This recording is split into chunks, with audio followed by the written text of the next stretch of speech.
Two stone, two stone. Can you hear me?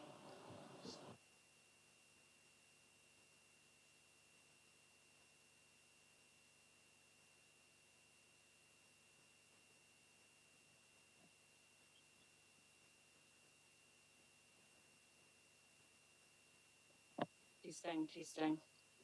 Can you hear me?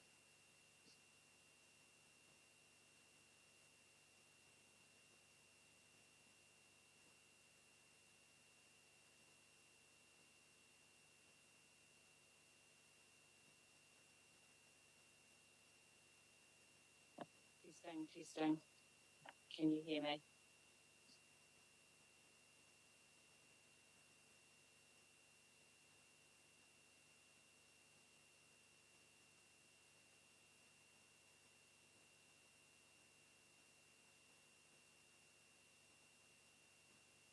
Two stone, two stone.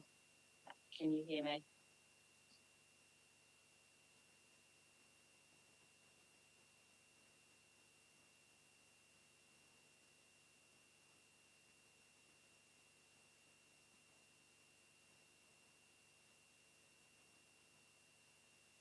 Keystone. Can you hear me?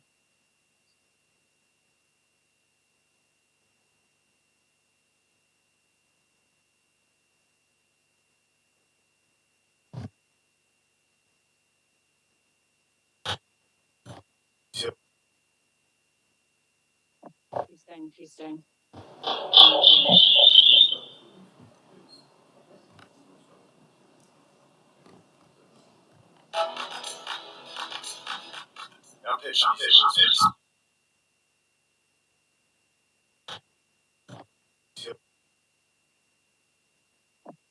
you hear me? Keystone.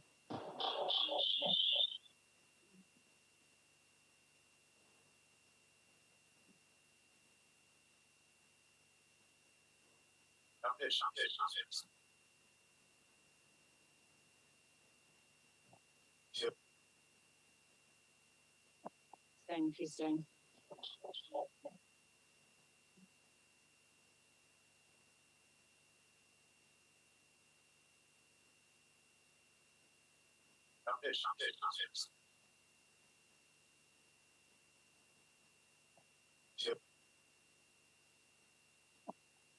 Keystone.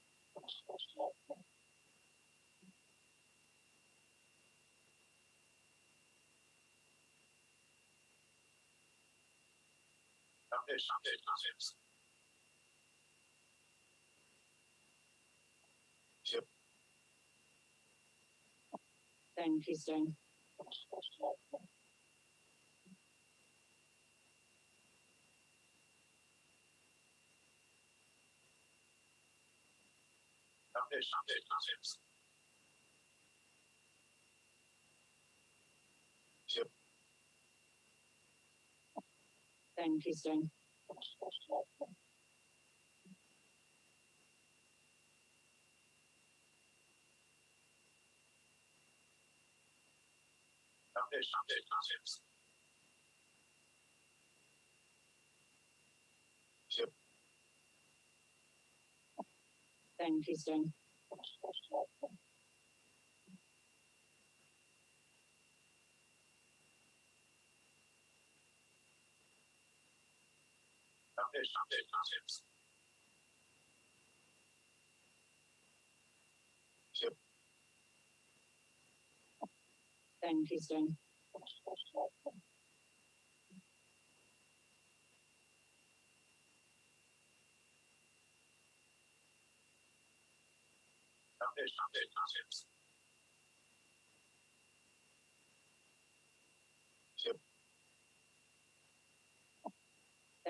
Keystone.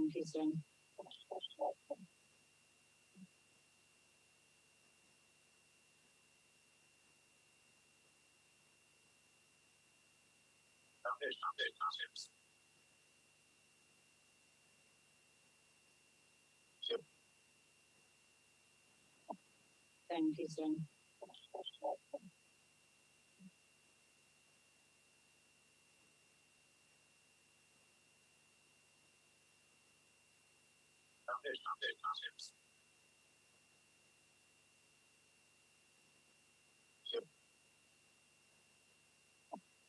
Keystone.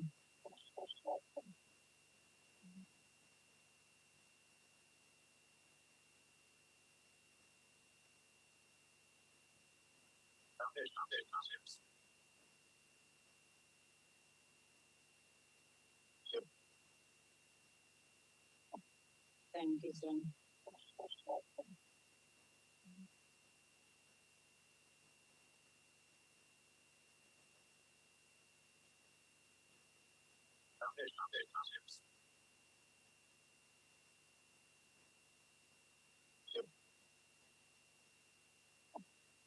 Keystone.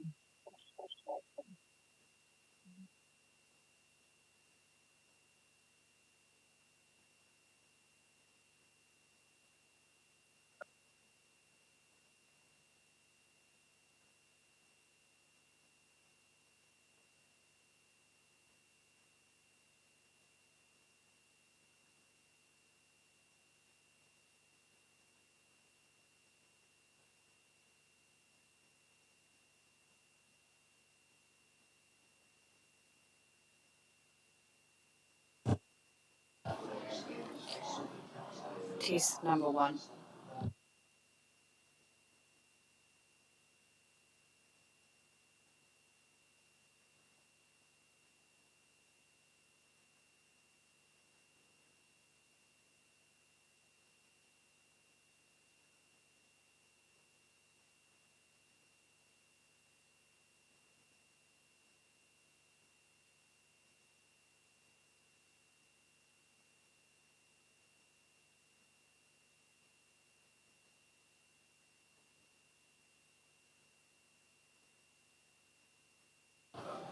Test number 2.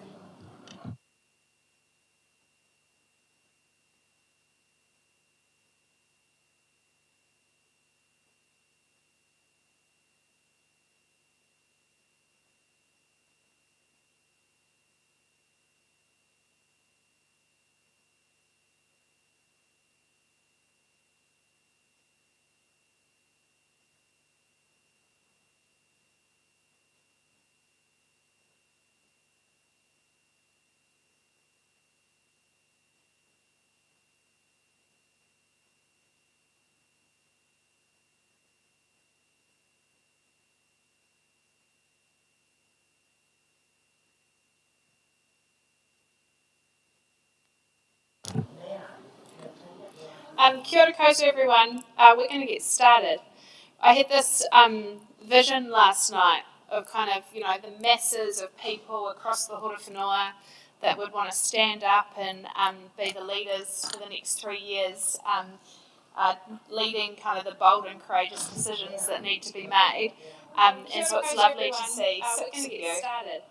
I had this vision last night. That's awkward. Kind of, the masses of people across the Horowhenua that would want to stand up and be the leaders for the next 3 years, leading kind of the bold and courageous.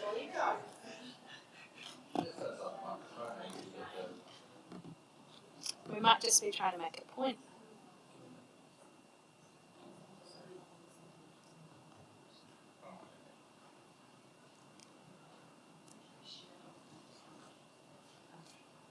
Apologies, we'll just get the tech sorted.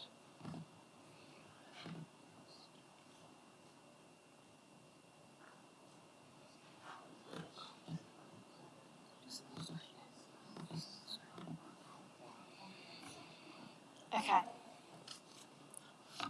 Kia ora, welcome. Hopefully the technology plays in our favour and we don't hear the echo.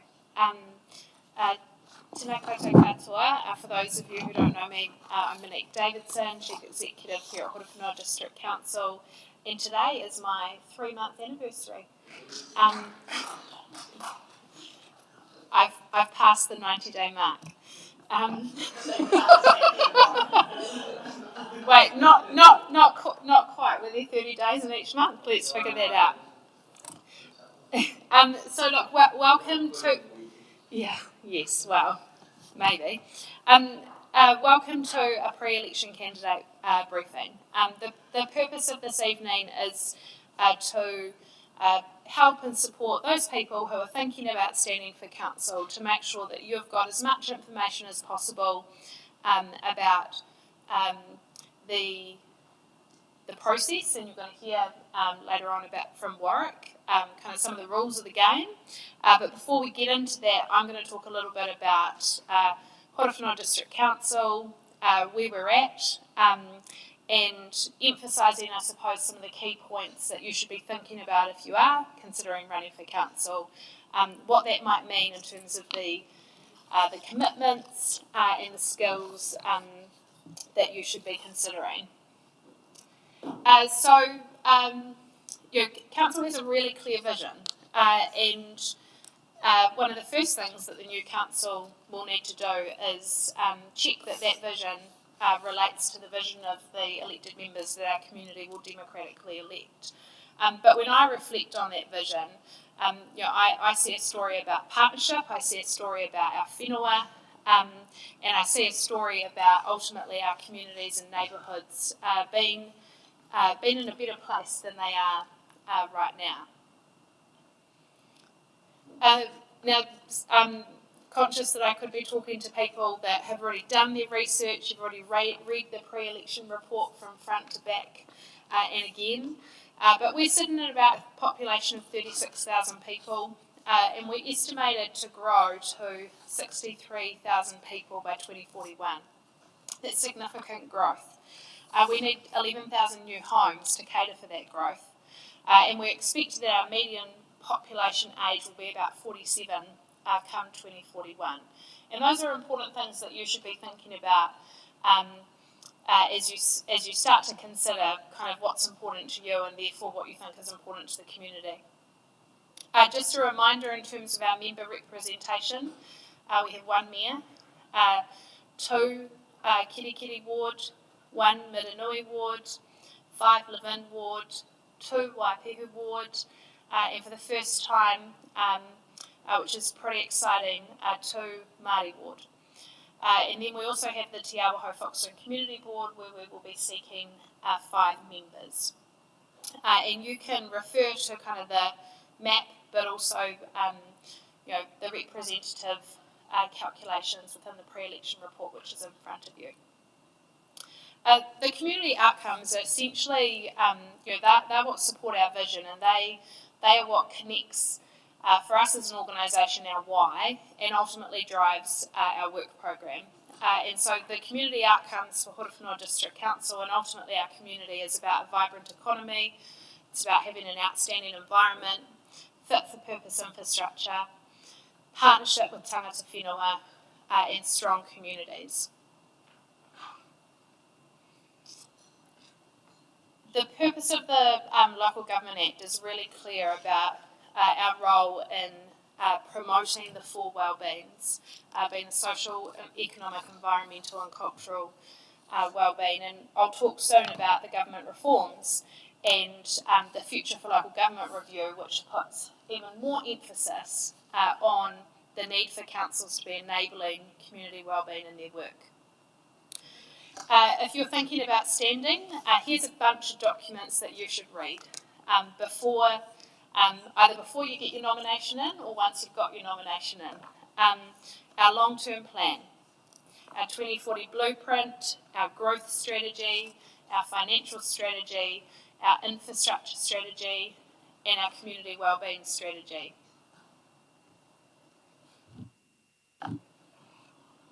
Is that right, Ashley? It's on. On this slide, I've attempted to give you a bit of a sense about how do our strategies fit together, and ultimately it is our blueprint and our vision for Horowhenua in 2040 that drives what we do, but we do have a whole lot of legislative requirements, particularly being the long-term plan, the financial strategy and the infrastructure strategy, but we've got a whole lot of strategies and action plans that do tell a story about where this district is going and where this council should focus its attention. And obviously the new elected members come October, one of their jobs will be to endorse that is still the direction. The pre-election report provides a fair amount of detail about what we should be proud of. Certainly you'll live and work or play in this community, and so you'll see every day where things bring you joy, where you can see that council are making a positive and active contribution to community. But you'll also see things where you see an opportunity for us to improve, for us to do things better, and certainly within the pre-election report you'll see my commentary kind of with a lens as a new chief executive where I'm saying we can do a better job. We can lift our performance and lift the ambition. Māori partnerships are critical to our future, and I'd encourage you all to read and reflect on a commentary that I draw on in the pre-election report. Working with iwi, hapu and marae is the only way that we are going to deliver the outcomes we need to for our community. And how we do that requires partnerships, but it requires a commitment from our governance table to ensure that we are investing at the right level and the right conversations. And so I want I really wanted to draw your attention to that and for you to think about what that means for you as a candidate. Council is about to go through what will be the most significant change since the 1989 amalgamations. And there are a number of reform programs underway, but the most kind of real one, because it's going to happen the fastest, is the Three Waters reform. And that is where by 1st of July 2024, Council will no longer be responsible for Three Waters. And that comes with a whole lot of implications, but also comes with a whole lot of opportunities in terms of what it might mean for our balance sheet. But it does require this council to think in a different way about what our role is, because we'll no longer be the core provider of infrastructure in our community. We'll have an advocacy voice when it comes to Three Waters, but how we pivot and how we start to be an organisation that's far more focused on the advocacy, facilitation and coordination of other activities and services is really dependent on the outcomes of the Future for Local Government review and the Resource Management Act reform. But what candidates can expect if they're successful from me is driving you to think about, well, how do we start some of that work now and not have to wait for the Future for Local Government review? I'm going to talk really briefly to what I see as the big challenges we're facing, and you can read in more detail in the pre-election report. I'm encouraging candidates to think about confronting the realities of climate change and its effects. I'm encouraging you to think about what our future looks like in developing sustainable multimodal transport that best supports Aotearoa, and with a particular emphasis on kind of the growth that we're facing and what does that mean for the way in which people will want to interact and connect across our district and with other neighbouring districts. I'm encouraging you to think about what does it mean for council to be supporting a thriving, inclusive and resilient community, and in particular uplifting diverse communities and raising the income levels of people in our community. I'm highlighting a key issue and priority being about keeping pace with the demands of growth while maximising the opportunities as they come with it. And I've talked earlier about the growth that we're anticipating, but the Otaki to North Levin bypass will be the most transformational project that this community will face over the next decade, and that will force growth faster. And so how as a council are we leading on that narrative, but also the planning and delivery to ensure that we've won from the project. We haven't just seen a project, we've been part of it and we've won it out of it. Candidates should definitely be thinking about how you balance community needs and expectations with financial sustainability. We own over $750 million of assets, and the majority of our annual budget is funded by rates. So everything we do costs money. We don't have any trees with money growing on it, and we don't have any significant investment funds that is providing kind of a long-term return to this organisation outside of rates. And so thinking about what our financial strategy should be, but also thinking about how in every promise do we make to our community, what does that mean in terms of the impact on our ratepayer and the affordability concerns that come with that. In managing the increasing pressure on council infrastructure, remembering that obviously from 1 July 2024, our Three Waters assets will transfer to a new entity. Council will still be the owner of a significant amount of infrastructure, whether that be our roads, our parks, our playgrounds, our community centres and hubs. And I certainly know that for the one time I have managed to see my kids' swimming lessons since arriving, our population in 10 years' time, our Levin Aquatic Centre won't be able to cater for that growth.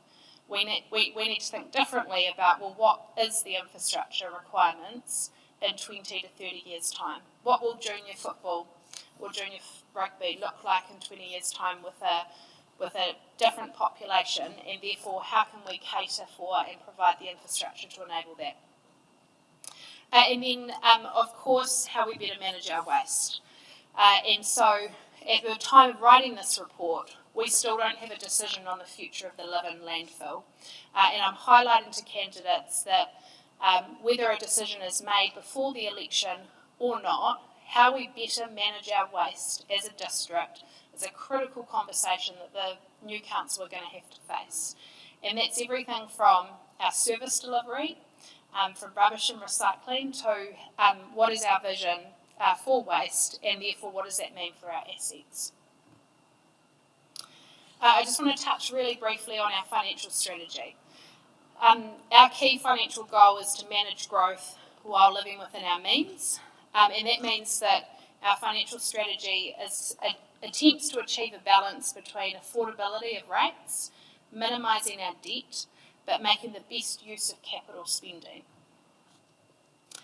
Just kind of some high-level numbers, and I felt like this was important because I think it's critical that candidates understand that your role as community representatives is also a role as a governor of what is the biggest business in this district. We have a capital expenditure of $35 million, that might grow. We have operating expenditure of $69 million.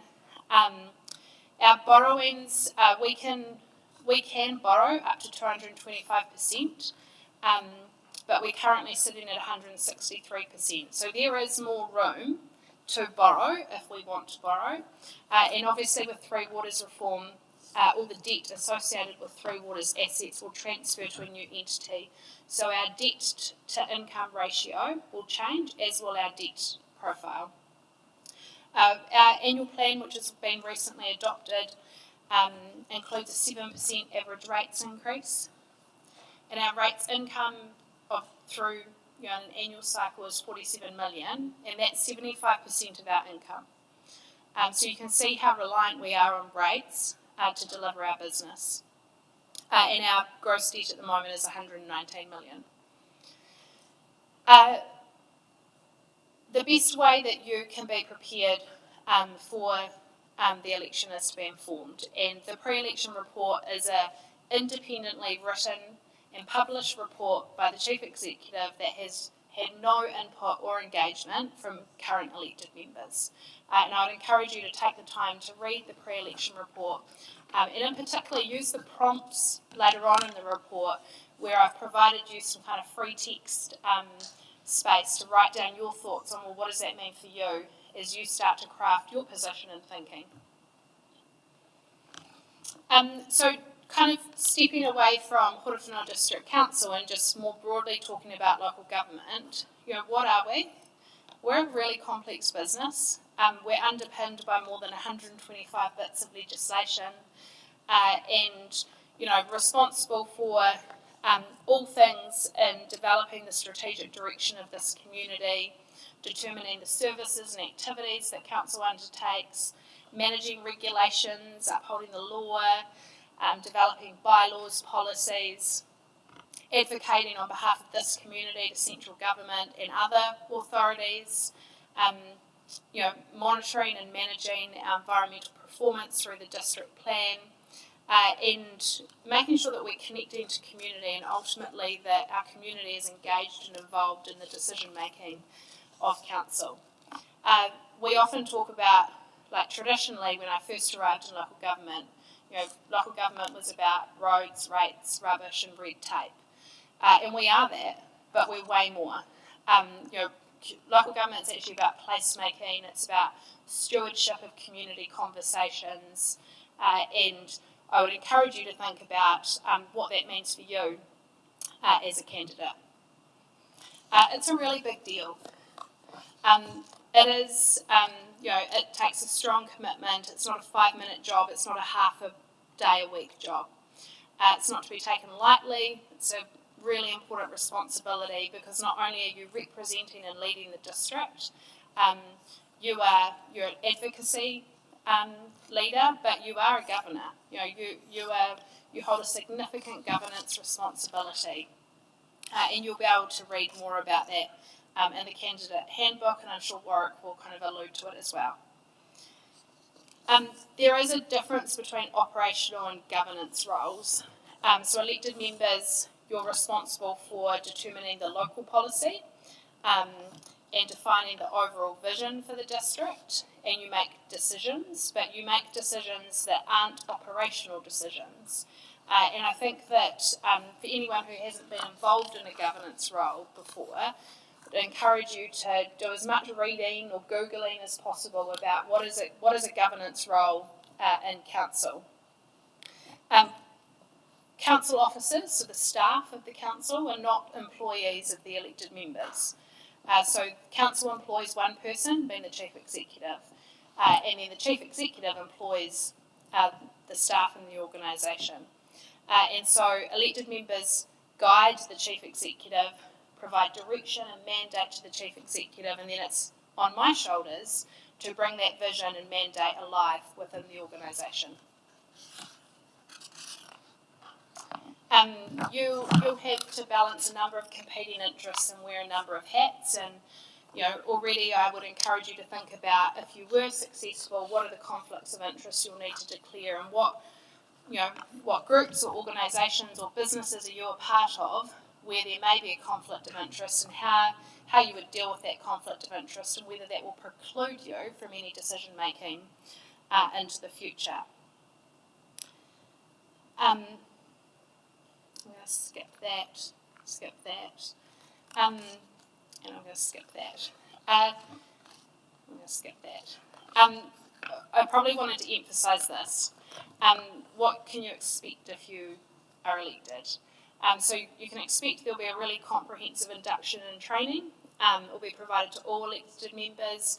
There will be a number of workshops and webinars. And so if you're successful, you can expect your October and November and December to be really busy. You'll get handbooks, you'll get briefing papers, we provide you technology, but you can expect that it being more than one afternoon a week that you would be here. Council meetings generally are held on the first Wednesday of the month, and every other Wednesday is committee meetings, briefings or workshops. Generally, they start from 2 o'clock and they go roughly for 8 hours. Yes, that takes you to 10 o'clock at night. And you'll see there I've written that we have a need to move to daytime sessions. Council has a lot of business to do. Our elected members, we will need our elected members here for more than just 8 hours a week if we're going to deliver on what is not only an ambitious work program, but a really necessary work program as we look to do an amendment to the long-term plan, manage growth and transition this organisation through reform. Generally, the Mayor is a full-time job, and I've attempted to give you a sense of, well, if you were a councillor, what is it? And my advice is it's probably 2 days per week. It could be more. And community board members, it's probably 1 day a fortnight. There's lots of research, lots of reading, and when I talk to elected members and ask them, what were you surprised about council, it's always the amount of reading.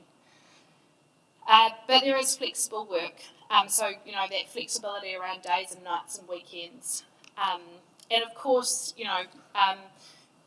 council have an incredible governance team who are sitting at the back. And so we have staff that are here to support elected members and help make your job easier, because we know that you've all got competing demands and a real life. I do want to emphasise though is that the Wednesdays, that's traditional, it's the current agreement of the current council, but a new council can change that. But obviously that requires consensus of a council or a committee. But if you're needing some advice around what should you prepare and plan for, my advice is prepare for your whole Wednesday, day and evening, to be a council day. However, from time to time, there may be a need to meet on other days. And just to remind you about the remuneration for elected members, I had a councillor at my old, at Central Hawke's Bay, who put his nomination in, and he wasn't opposed, and he got the role of councillor. And when I rang and told him the good news, but then as he kind of became inducted, he had no idea that he was actually going to get paid for the job. He thought it was a volunteer job. And so you can see there how elected members are remunerated, and that is not a salary, it's an honorarium. So there are some tax implications which will need to be worked through, but we obviously provide that advice and support to people during the induction process. Now, unless there's any questions for me, because I am going to duck off soon to the Moanoa East Women's Institute group, I'm going to hand over to Horizons. So just check. No questions for me.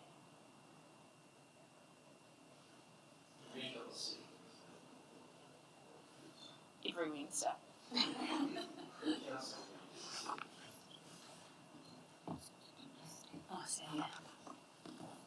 Okay, good evening everyone. My name's Catherine Tongs and I work at Horizons Regional Council. And so I'm just tasked with coming tonight just to let you know that because you're in the Horowhenua region, you actually do have a choice. You can stand for Horowhenua District Council or you could stand for the Regional Council. So in this region, that is Horizons Regional Council, and we extend from Ruapehu in the north down to Horowhenua here in the south, Wanganui on the west and Tararua on the east. So we have a vast area. And basically the Regional Council is tasked with managing the natural resources in our area, also public transport and the lead agency for any regional natural disasters. So as you would have seen from Monique's presentation, our base salary is higher than the District Council's. So that is, it's a factor. 49,000 is the base salary for an elected member. So I've got a very brief video here that will show what regional councils really stand for and what they do, which I'm going to click onto shortly, hopefully with great success. But if there's any queries afterwards about Horizons at all, or I will be here at the end, and I've also put some pamphlets over on the table there, so feel free to come and talk to me after the evening tonight. Thank you. So just...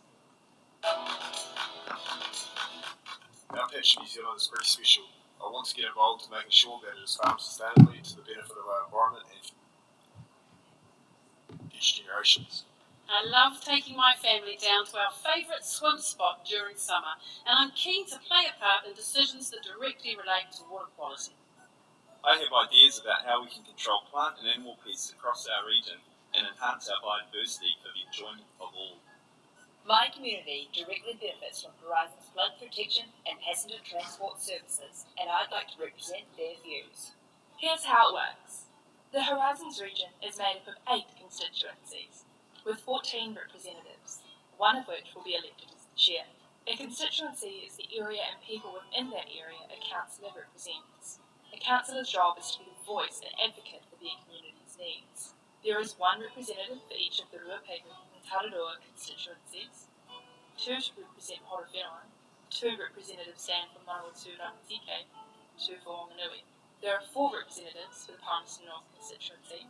There is also 1 representative for each Māori constituency, Raki Māori and Tonga Māori. Māori constituency councillors will have a particular responsibility to represent people of Māori descent and bring forward Māori views and aspirations. However, they also represent the entire community in our region. Once elected, councillors will attend Regional Council and any other committee meetings they are a member of. Their role will work to actively involve themselves in their community to determine their community's needs, issues and desires. This could be in the form of workshops, community events or meetings, site visits, openings or plantings. Councillors can come from a range of backgrounds. For instance, iwi, farmers, community workers, students, business owners, full-time parents. The more diversity represented, the better. Only the chair's role is considered full-time, and other councillors combine around 20 hours of council work per week with other jobs. Led by the chair, these representatives are a voice for our communities and chair them make big-picture decisions that affect the region, develop regional plans and strategies, and decide budgets and rate settings. So, if you want your voice to be heard, and become involved in decisions that will help make the Horizons region a great place to live, work and play, then make your ideas count. You have the power to create a diverse council who can represent all views and walks of life. Put your name forward and become a candidate in this election. Tō tātou roki, tae ora, tangata ora, roru ora. Our place, a healthy environment where people are thriving.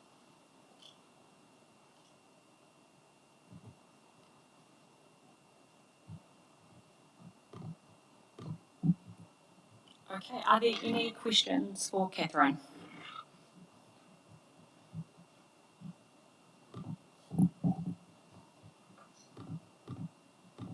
No questions.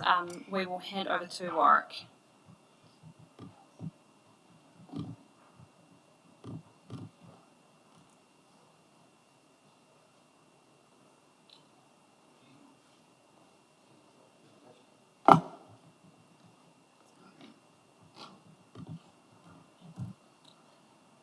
Right, good evening everyone. Thanks for coming along tonight.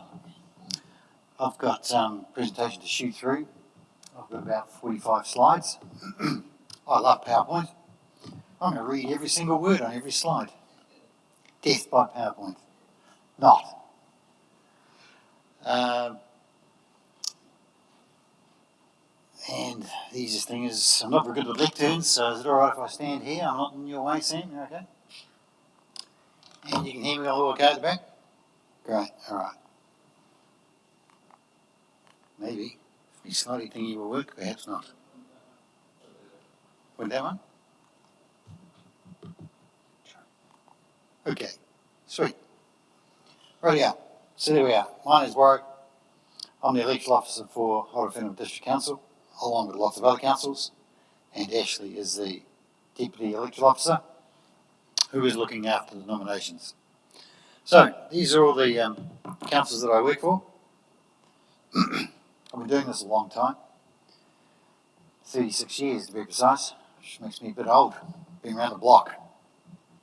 Dealt with many elections, got many war stories, lots of candidates, lots of people. So I think what that probably does give me is a pretty good bullshit radar. So when I deal with people, I deal with candidates, I want you to be straight up with me, because you're going to get a straight back. Lots of councils there, lots of elections.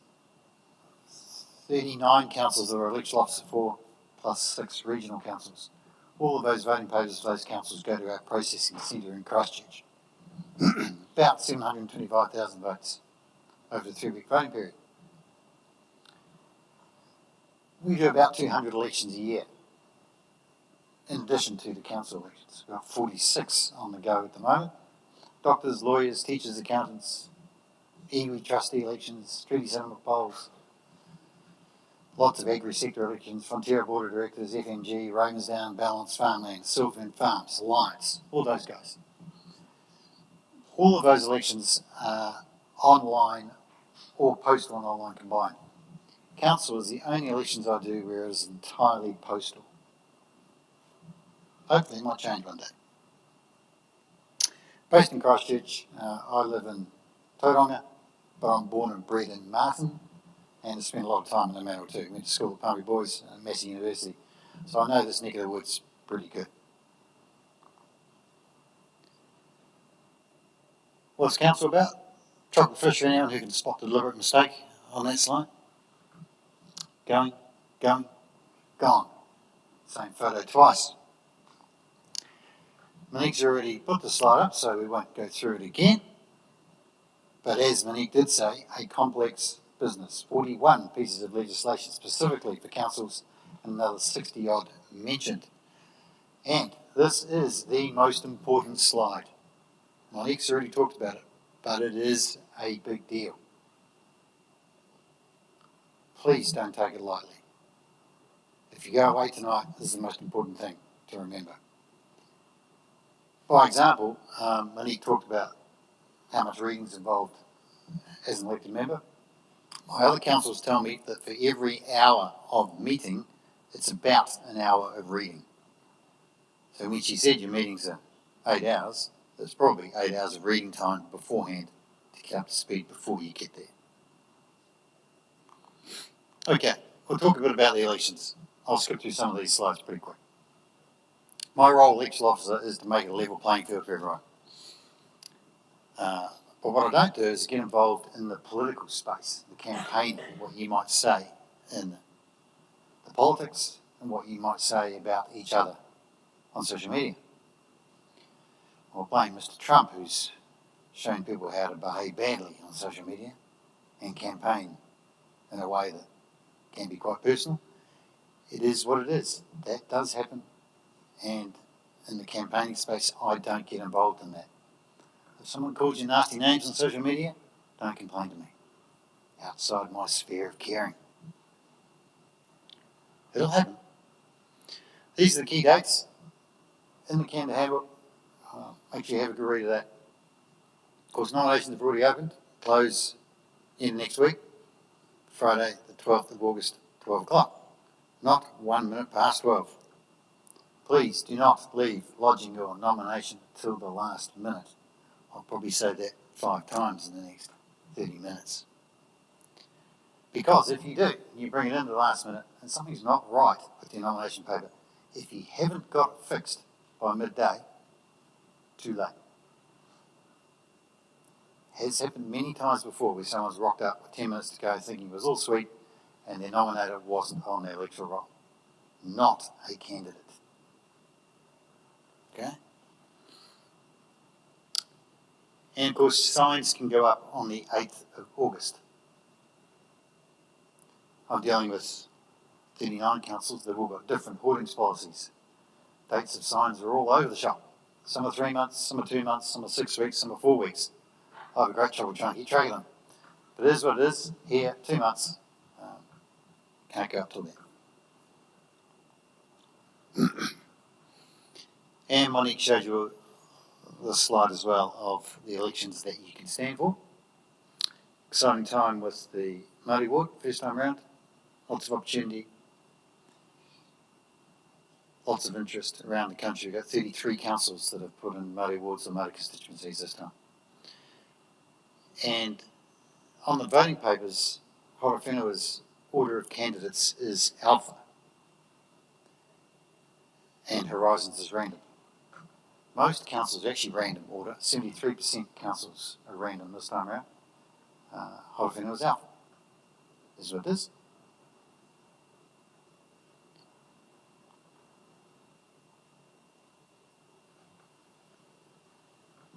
So these are the wards. You know all about that.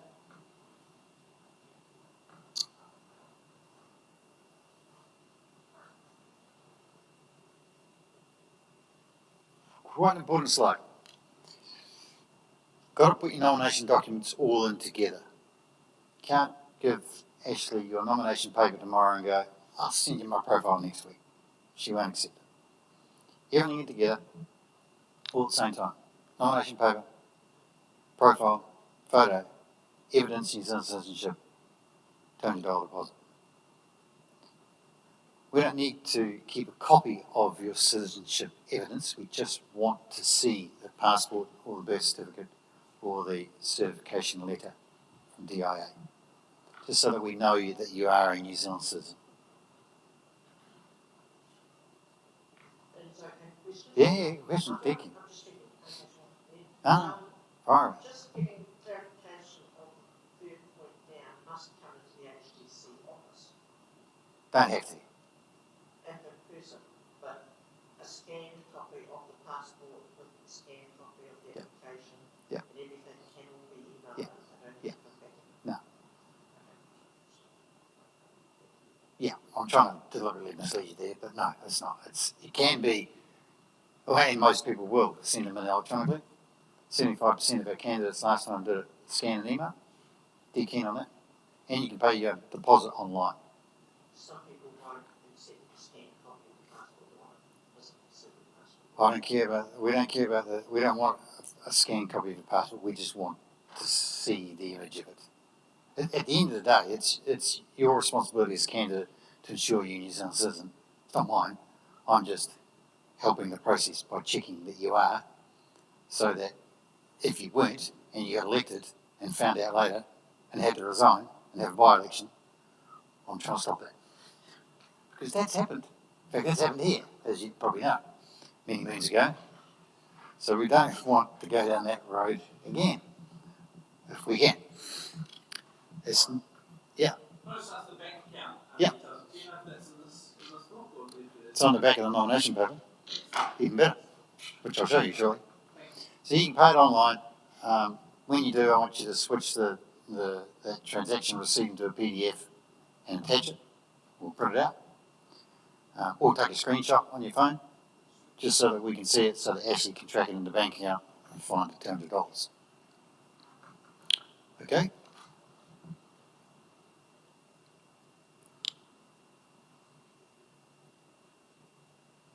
Remember that the nomination paper is a public document. Anyone can come and have a look at it.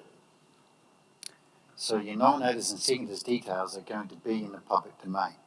So just make sure you check that with them, that they're okay.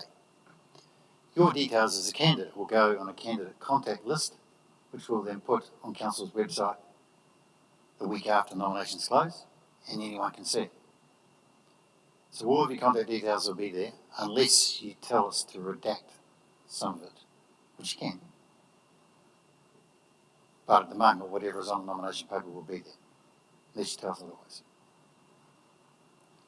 Because that'll go on the website, the media will download it, people will look at it, you'll get lots of emails and contacts from people. Surveys from Taxpayers Union or all sorts of stuff. You can use your commonly used name on the voting paper. It doesn't need to be your given name. You know, Edward, Ted. I've got a candidate up at Johonga whose nickname is Paul, but everybody knows him as Porky. So he is Porky on the voting paper. Got another guy, a councillor in Ruape, whose nickname is Rabbit. And he has Rabbit on the voting paper. So everyone knows him by it. No problem. You just can't have your titles, you know, your OMNZ or any of that stuff, or your qualifications there. You can, however, have what's called an affiliation. Not really an affiliation. It's more like a tagline, slogan you can have underneath your name. I'll show you what this looks like in a minute. But it can be pretty much anything you like for what you stand for. Can be independent, can be nothing. A maximum of 38 characters. 38 including spaces. I'll show you what that looks like. If you're standing in another election, you have to say that at the top of each nomination paper. So you could stand for the mayor and the ward and the Foxton Community Ward. $200 every time, but you can. And on each of those nomination papers, you have to put at the top the other ones that you're standing in. Because we print that bit at the top of your profile in the profile booklet that goes out with the voting papers. I had a candidate last time who stood in the Mayoralty of Masterton, Carterton, and South White with a grand plan of getting elected all three and amalgamating them. Didn't happen, but he stood. I think he even lived in Wellington. I don't know, he lived in the area. Doesn't matter where you live. $200 every time. No problem. Can if you like. And therefore you do have to state whether you live in the area for which you're standing or not. So it doesn't matter where you stand. Here's a voting paper from Tauranga in 2016. But the good thing about it is, can you point it here? Oh, it does. So you can see the surname and the first name, and underneath it, this little affiliation. Some quite interesting ones in here. More democracy, less bureaucracy. Pretty much whatever you like. Community-focused leadership. Effectiveness, efficiency, growth. Together we can build a better city. Whatever you like. You know, there's an independent there somewhere. There's one with nothing. Doesn't have to be anything. Can be nothing. Or my favourite one down the bottom here. Real change in TCC, guaranteed. Yeah, there was. There's commissioners. No council at all. Not because of that. So, you know, pretty much what you like. Max 38 characters. Can't be too long, can't be confusing, and can't be offensive And I'm the judge of that. All right, any questions about that? Here's the nomination paper, and on the back, as you asked Sam, here's bank account details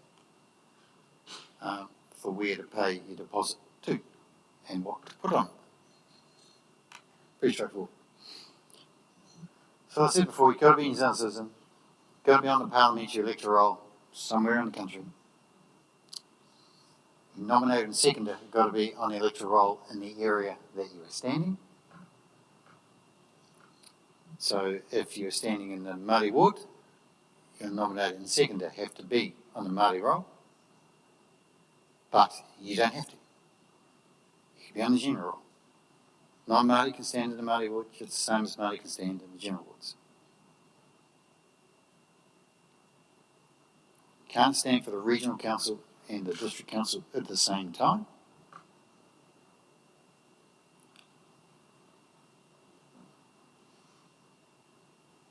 Anything else there? Questions? No? Good. Can you change your mind? Not really. You could put your nomination paper in last week, sit down and have a wine tonight and go, oh, what have I done? Why? And come in and see Ashley and withdraw your nomination before the close of nominations. But you can't do it after the close of nominations, unless you can provide me the medical certificate to say that you would be medically incapable of carrying out the role if you were elected. We had a case last year at a by-election in Hawke's Bay Regional Council where there were 3 candidates for one spot. One of the candidates, after closed nominations, had a family emergency and decided that he couldn't continue.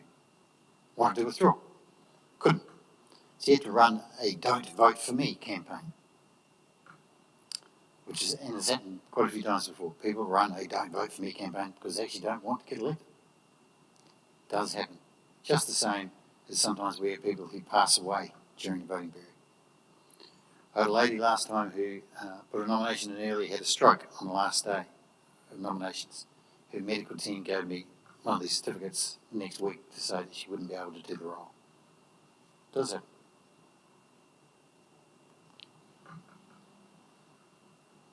Key slide this one, candidate profiles. Remember, you can put in a candidate profile. Don't have to. May. Profile and a photo. Max 150 words. I'm super anal about this. 150 words, not 151. No bullet points, no italics, no quote marks, no fancy formatting, no caps. Just nice text. Max 150 words. Not including your name, not including your affiliation, not including the sentence about how many elections you're standing in, not including the bit about where you live. Then your 150 words. I'll show you what this looks like shortly. It's not my role to check anything that you put in your profile. If you tell porkies about your qualifications or what you've done in the past, that's your issue. I don't want to know. I won't be investigating. About you, your policies, and what you stand for. Not about someone else. Not about the mayor. Not about the CE. About you and what you stand for.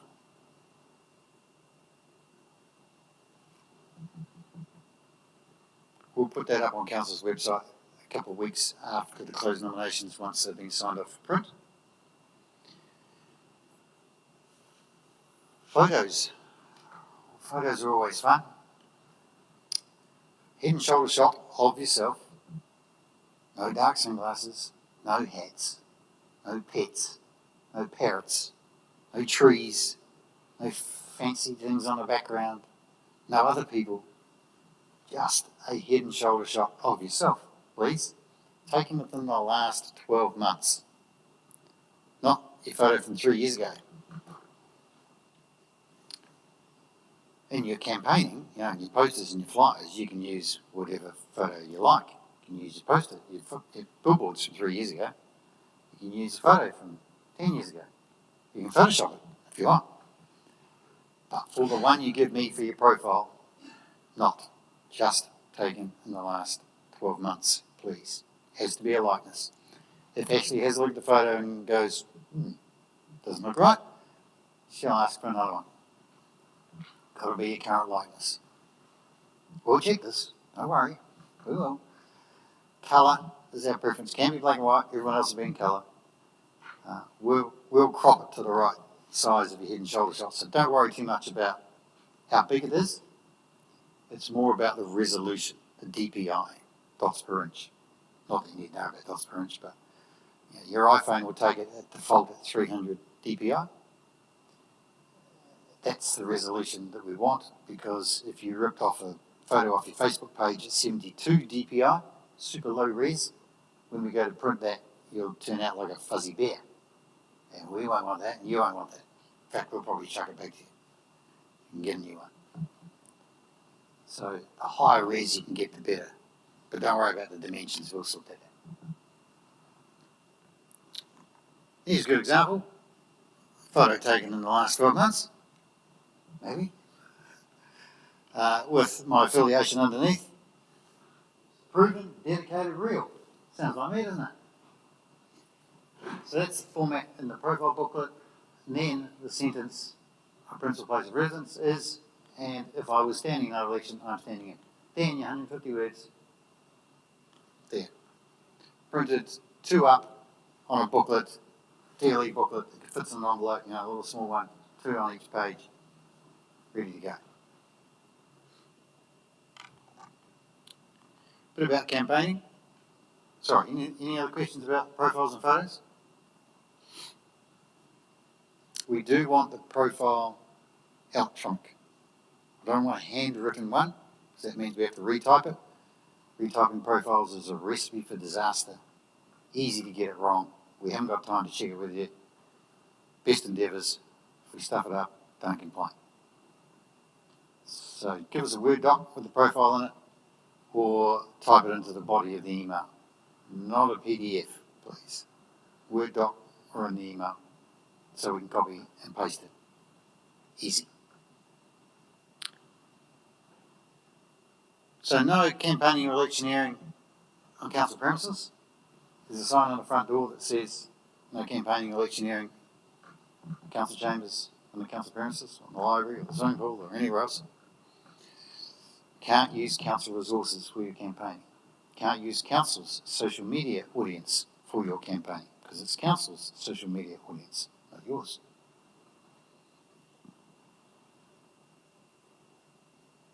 You can't rock up into the council meeting here, sit in the public gallery at the back, and when the mayor starts to talk at the front of the meeting, quickly stand up and whip out a vote for me sign.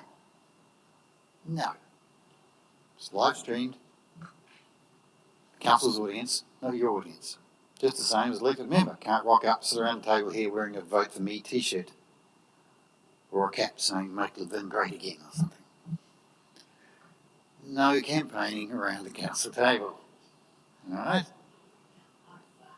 No fun. I know I'm the no fun police.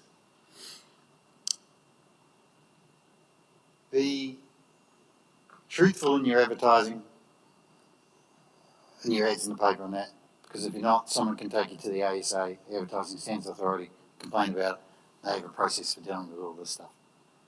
They'll chase you about it. Did I skip one there? Yeah, so council's social media channels is council's social media audience. So I don't want you to post anything on council's Facebook page that's electioneering or campaigning. Nor do I want you to spam it with ordinary messages with a view to raising your profile, even though there might not be vote for me stuff. Because it's council's social media audience, not yours. You can take council's posts about anything and send them out to your audience, no problem at all. Send it out. Easy. You can send it out with the campaigning message if you want to. You just can't reply back to council's social media channel by doing any of those things. Rating, replying, comments, tagging in. because then you would be taking advantage of council's social media audience that's not yours. Pretty much common sense. But in my world with elections, quite often common sense goes out the window. And my job's to rein it back in, which I love doing. It's also illegal to post a copy of your completed voting paper at home on your Facebook page. So you can't get your voting paper, put the tick next to your name, take a photo of it, put it up on the internet. It's against the legislation. Someone will do it. I'll hear about it. I'll give you a call. We'll have a chat. You got to take it down. It's against the legislation because it's showing people how to vote.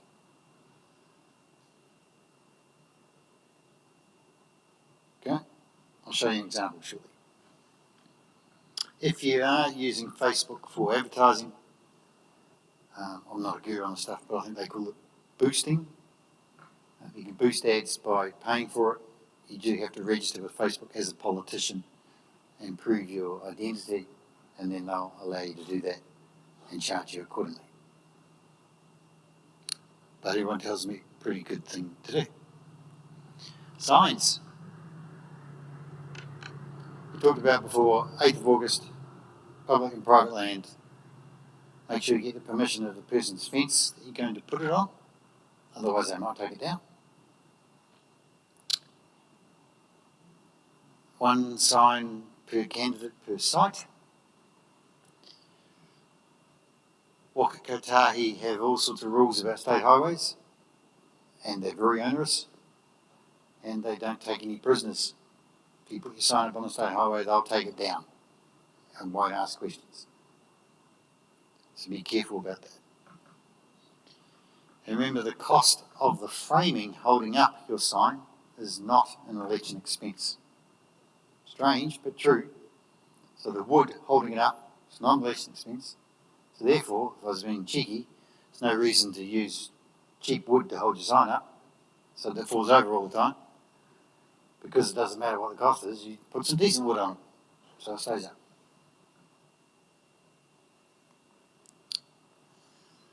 Donations and expenses. Pretty messy, this stuff.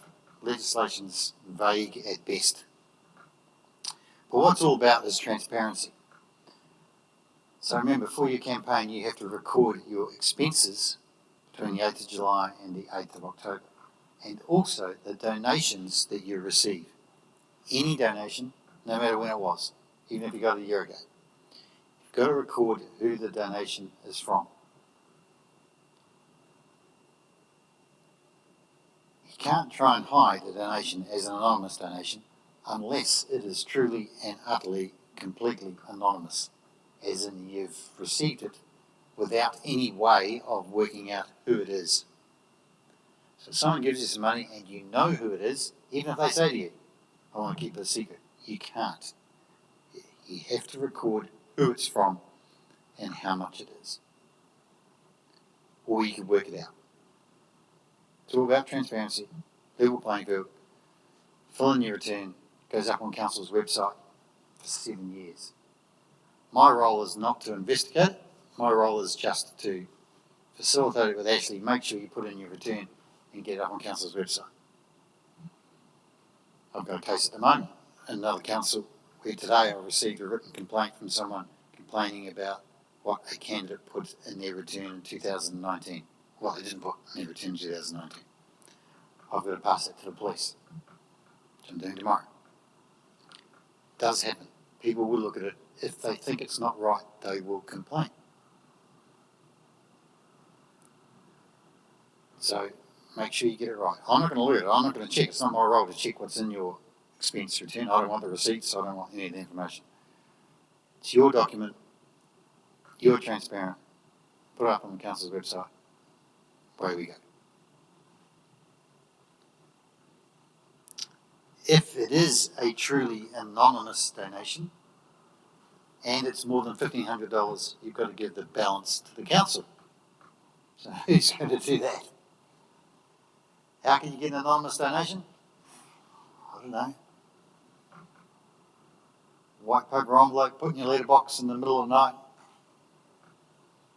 by someone that you couldn't see. maybe. If someone's putting $1,000 in your letterbox, can you point them my way as well? I wouldn't mind it myself. But if that is the case and it's truly and utterly anonymous, then you have to record that as an anonymous donation. These are the maximum amounts that you can spend on your campaign, maximum including GST, based on the population of those areas, which is why they're different. Max. You can spend nothing. Now, quite a few candidates don't spend anything and put in a nil return. Just have to say nil on the bottom of donations, nil on the bottom of expenses. You've got to put in your return. If you don't, then you don't get your $200 deposit back. And I'll report you to the police and the police will follow it up.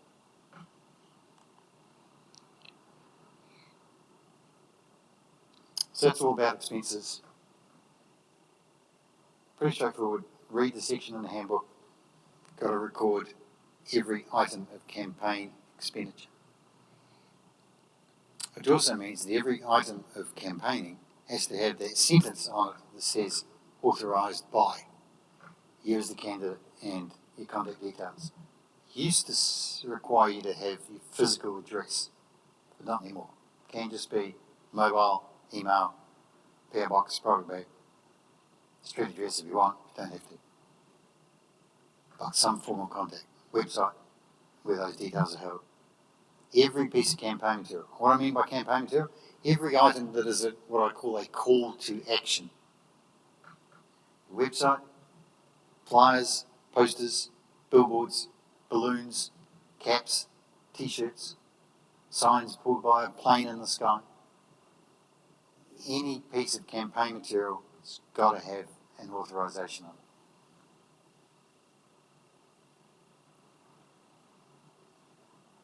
Any questions about that? The wood you said you can't use on the sign, you're paying something to put the signs up for you. Is that an expense or it's not a valid expense sign?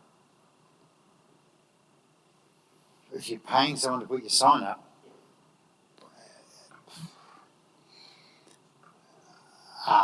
if you're paying someone to put your sign up, then yes, you would declare that as an expense. But not the wood that they use. But not the wood they used to hold it up. Yeah. Yeah. So it's a good question. So if let's say someone does a website for you and says to you, I'll do the website, but you don't have to pay me. You have to declare that at the market rate of what that service would cost, rather than paying for it. So it's not about whether you pay for it, it's about what's that value worth, if it's a professional service. So putting a sign up is probably not a professional service unless there's a professional putting a sign up or a person. But if you just had some mates doing it, no great drama. If you also had some friends delivering flyers for you, I wouldn't consider that as an expense. But if someone's doing a billboard or a website or something that has value, then you have to work out the market rate and record that. If I'm a communications company, do a card, for example, signs on the side, Yeah. Got to have authorised on it, and if you did it for the candidate for free, the candidate would have to work out what it would cost to do that and put that in their return. Yeah, good example. There are a few offences to be wary of. You can meet someone for a coffee down the cafe, and you can shout them a cup of coffee, but you can't say, I'll show you this if you vote for me. Cannot. Go to the pub, shout your mates around, and go, I'll get this if you guys vote for me. That's against the legislation, and we will hear about it. We are a country of dividovers, talking about people being dobbed in for COVID stuff left, right and centre. We will hear about that. We get calls from people that say, I overheard someone shout someone in the pub, and they said, if they vote for me, against the legislation. I don't want to have an uncomfortable conversation with you. Please don't go there. By the same token, I don't want you to give away a pen, fridge magnet, or a pad, or anything that is an item of value that could be used for a different purpose beyond the election. Fridge magnet, hold up stuff on the fridge, has another purpose, not permissible under the legislation. Yeah. How do people manage this in terms of like a campaign launch or a campaign meeting? Where you might, you're obviously, so if you've got a place and you're putting on food or whatever, I mean, I look at this treating because you're not limiting that, just inviting people to. Under legislation, you can do that, and you can provide them tea and bickies, no problem. You just can't provide alcohol, because that's treating. You can do a campaign launch, plenty of people there, tea and bickies, no problems, no alcohol. Strange but true. The one there about undue influence is another offence. It's about someone standing over the shoulder of someone who's got a pen in their hand, about to tick a box, and you going, not that box, tick that box, and influencing them where they put the tick in the act of voting. That's what that's about. So here's, I've got a few photos of signs from last time. Here's one of a good sign with the authorisation thing here. Doesn't actually need that bit, can just say authorised by and your contact details. Remember, same at the end of a radio ad, the last sentence you'll hear people saying authorised by so and so. So that's good. Circle, ticking it, no probs. That one, no good because it shows you and your opponents and how not to vote for them. Against the legislation. I had someone do that in 2004, an election not far from here. Got prosecuted all over the front page. Not a good thing to go through. Didn't help their election. So please don't go there. Here's one you'll be familiar with.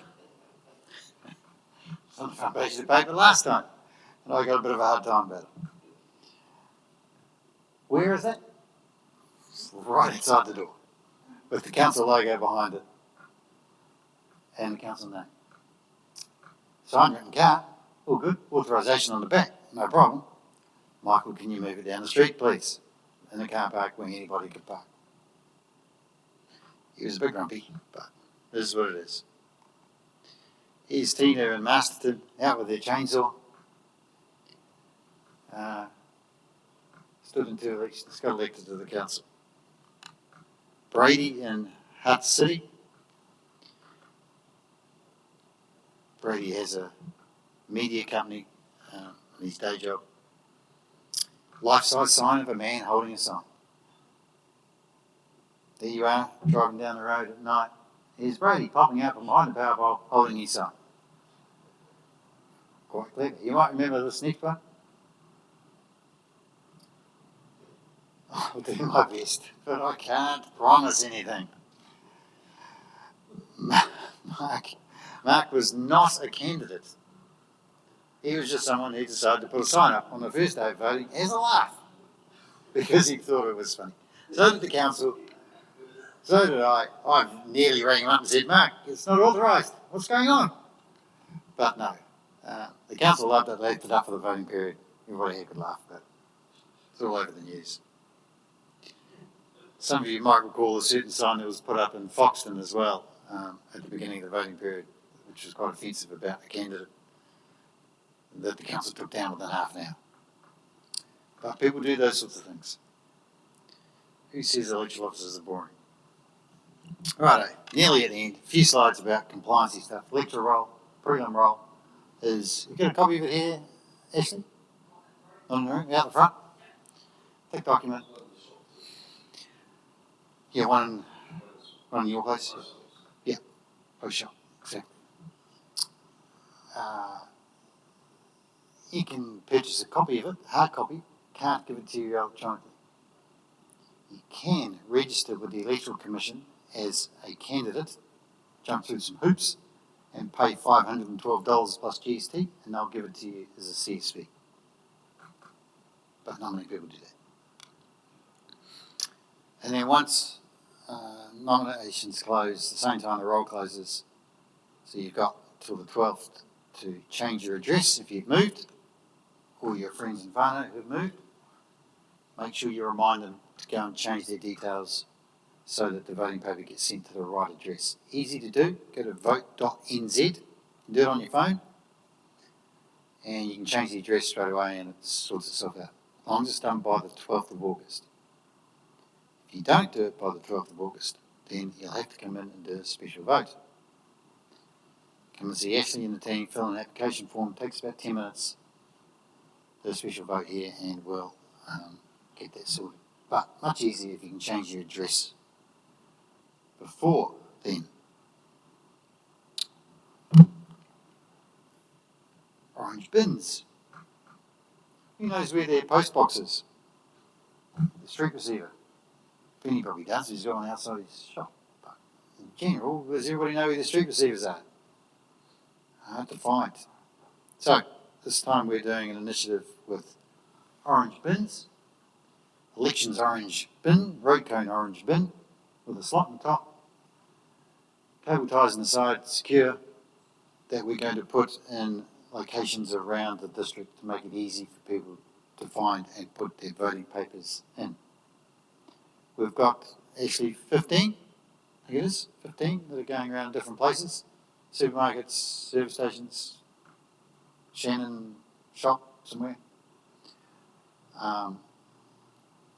So keep an eye out for those. We'll do a campaign around where they are and advertising them. And you can use that in your social media and send them to your groups. Keen to encourage people to find the orange bin, put their votes in, as well as the post box, but a bit more visible. 43 councils have got these. We've ordered 430 across the country. And then after that, come election day, we'll hit the results, start from midday and send them through to Ashley and Monique. They'll then hop on the phones and ring everyone. Then after that, we'll punch it up to Council's website about 2 o'clock-ish. So that won't include the voting papers that are deposited in the orange bins and the post boxes on the Saturday morning, but everything else before then. And then after that, a few days later, we'll count those other votes, count the special votes and produce the final result later in the week, probably the Thursday or the Friday, after which Monique will then call the first meeting of council,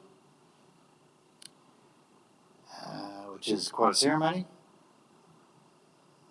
Pretty cool event to be a part of. Friends and family can come along. Quite a big deal. Yeah. Will that date be known? I think that date is known. Is it actually? Is it the 20th? Yeah, I was going to say 26th. 26th of October. And then, as Monique said, after that, you know, if you're successful, then there's a truckload of induction and meetings and getting up to speed and all that. So it'll flow pretty quickly from that day. Wednesday, 26th of October.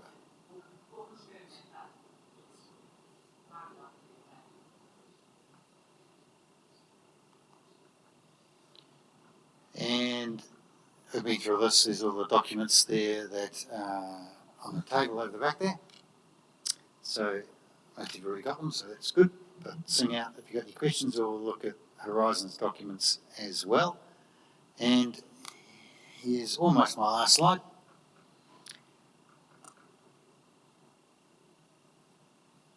Of October. Good luck.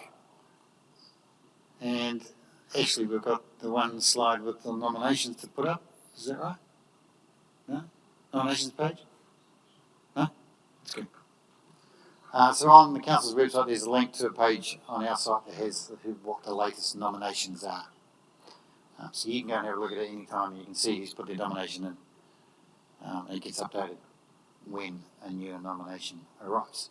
Pretty slow around the country so far. But it is what it is. So any questions or anything else you want to have a chat about? I think Tim will get in Invercargill. Yeah, I'm doing that election. Couldn't possibly comment. Quite a few candidates. But there were quite a few candidates last time too. And the time before. Time will tell, yeah.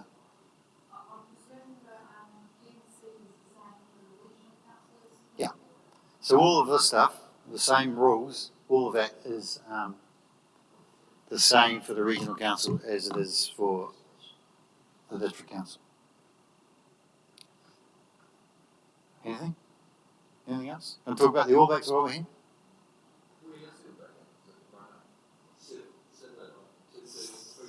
3 a.m. kick-off, isn't it? 3 a.m. kick-off? Yeah. Yeah. What do they do?